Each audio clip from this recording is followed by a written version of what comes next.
Don't you hate it when you leave the house and you don't put no goddamn lotion on? Once again, not trying to hurt somebody's feelings.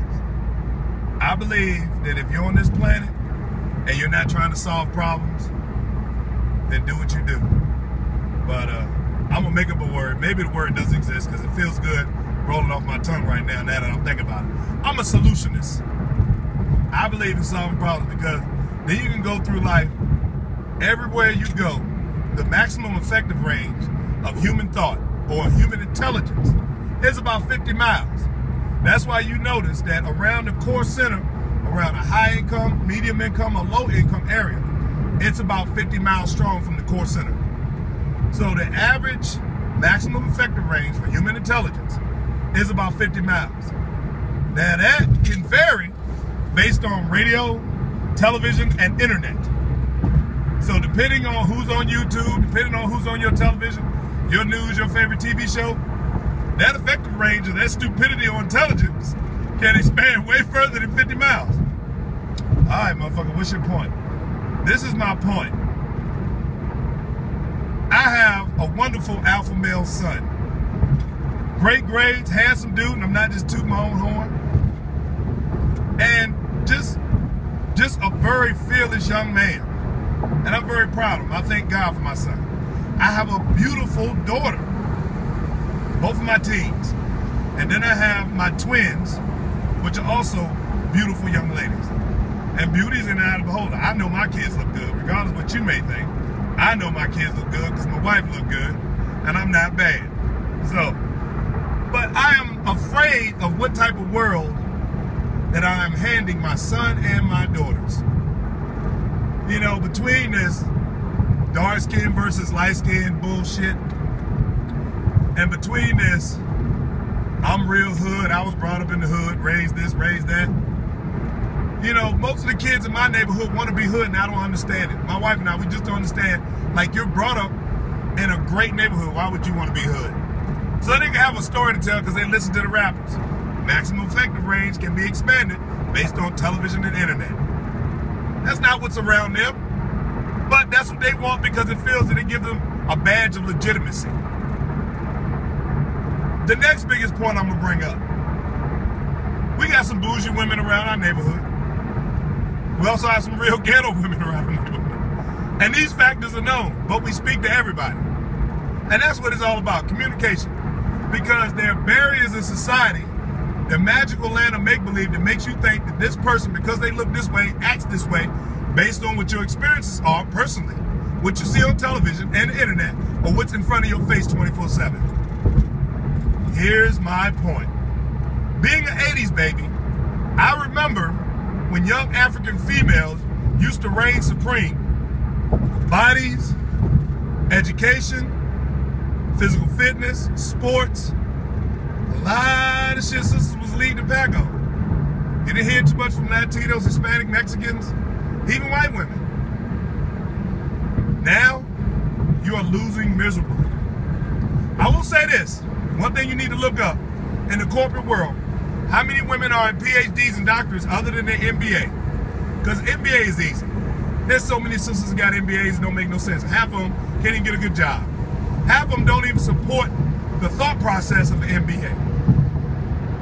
But there's a lot of women out there in atmospheres and fields like science, ecology, you know, just the ecosystem, subterranean, water, all that. And they're working for a lot of these, you know, White House representatives, District of Columbia areas like the West Coast, the East Coast, high-paying jobs.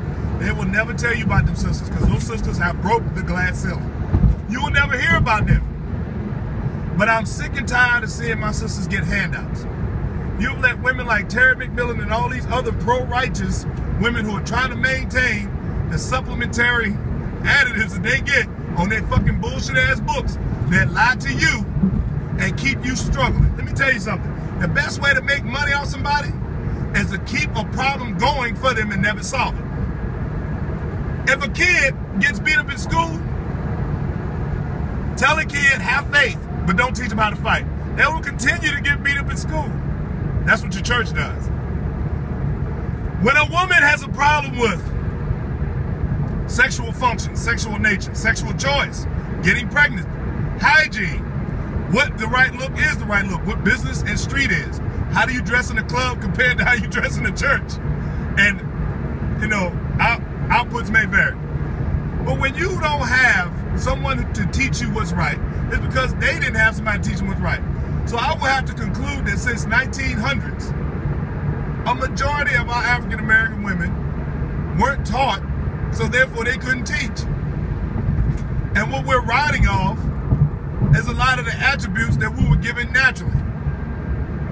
I remember back in the day, you go to track meet, the only time you see 2 or 3 white girls, because they was running a long distance run that none of the black girls wanted to run. But the 100 meter, 200 meter, all these, and I knew, like, why is he bringing this? Why is it so important?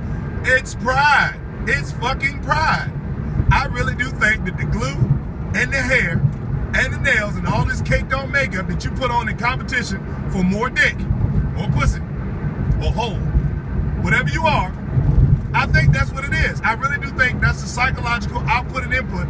Television, media, entertainment, the music you listen to, this is what's programming. You need to deprogram yourself. You really do. Because your mama's mama didn't teach her right, so your mama can't teach you right. If you are a woman that was raised in the 1950s and 60s, and you still fail to get married, you have just fucked your whole bloodline of women. But you still can have children. That means you can at least lead a man to a bed, but you can't lead him to salvation of marriage. That's embarrassing. You can get him to sleep with you, but you can't get him to commit to you. Fucking embarrassing. I think when you look at it, when it's light skin versus dark skin, I don't know why, but this is the thing. Most of my white homeboys that got black daughters, they know they can't mark them down as white.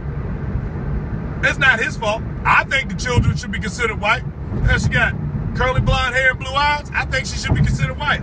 But society will not let that happen because you have to be pure white. No additives, no sugar, no preservatives. So he's white, wife black, children are black. My children, wife black, me black, children black. I don't know if that adds up. So they have to claim something called mixed race or other than. So this is what I'm saying. With most light-skinned, other than, and mixed race females and males, if you were allowed to be white, you would have never chose black. No, sir, you wouldn't. You wouldn't chose black. See, my black ass ain't got no choice. And I wouldn't want no choice. I wouldn't want no choice. People allowed to have white pride, I'm allowed to have black power. Whatever that may be. The ether, the essence, the spirituality, whatever it may be. You know, and I'm the type of person, I don't like boxes and categories, but the thing that I'm trying to discuss, I have to bring that forward. So that some people will wake up and see. I know I'm all over the place because I'm trying to put my energy in the best spot that I can when I'm saying something stupid. You know, this is not scripted. This ain't no practice. It's straight off the top though. Sisters, in order to be in a competition with someone, whether it's a foot race, car race, like NASCAR or Formula One, the person must first be in a race with you. You notice that there's a lot of advertisement and sponsors and different car companies that put themselves in the Formula 100 and the NASCAR. So that means these are different people, different backgrounds, that individualize their company and corporation in order to put themselves in a major race to say, I'm the best. If you are wearing a white woman's hair, regardless of what the color may be, the design, you cannot be in a race for beauty if you don't let your real hair come out. If that woman is on a treadmill doing Pilates and yoga and shit that I'm telling you right now you never fucking heard of, you cannot be in a physical competition with her.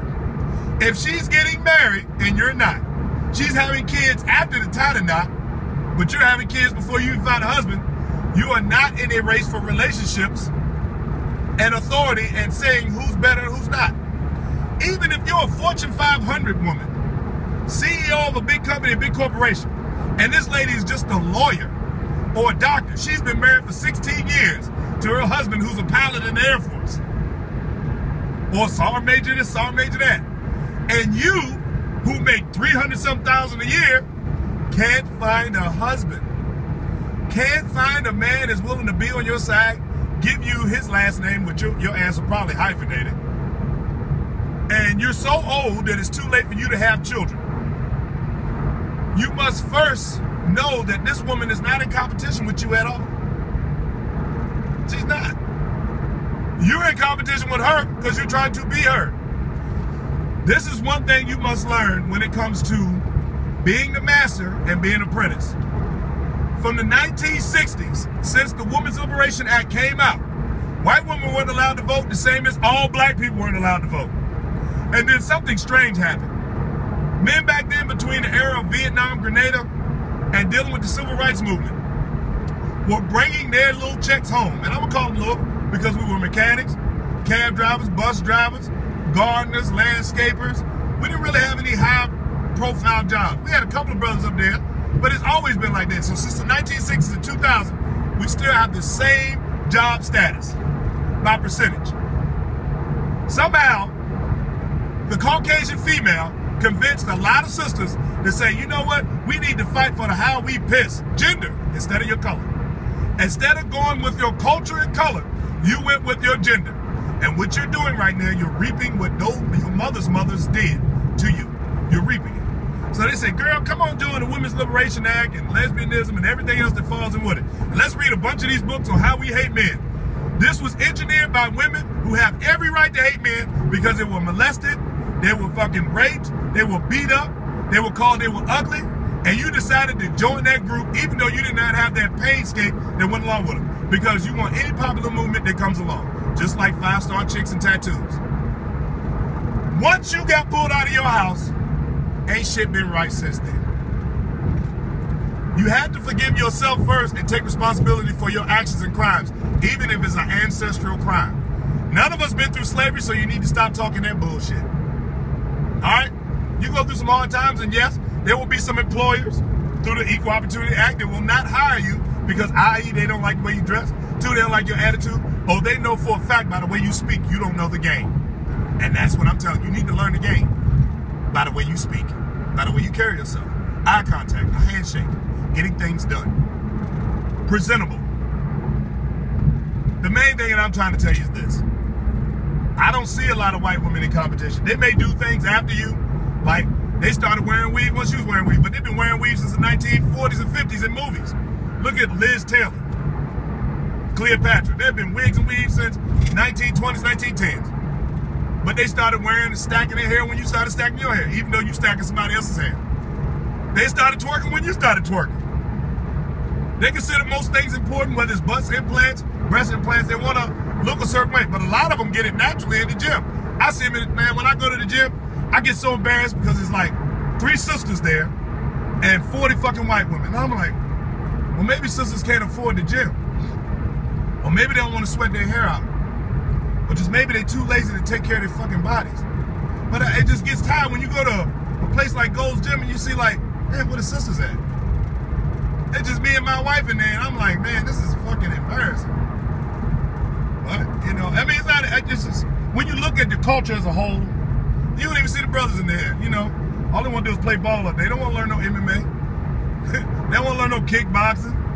Man, I got my gun. There going to be days you ain't going to have your gun. The biggest thing I'm trying to tell you is this.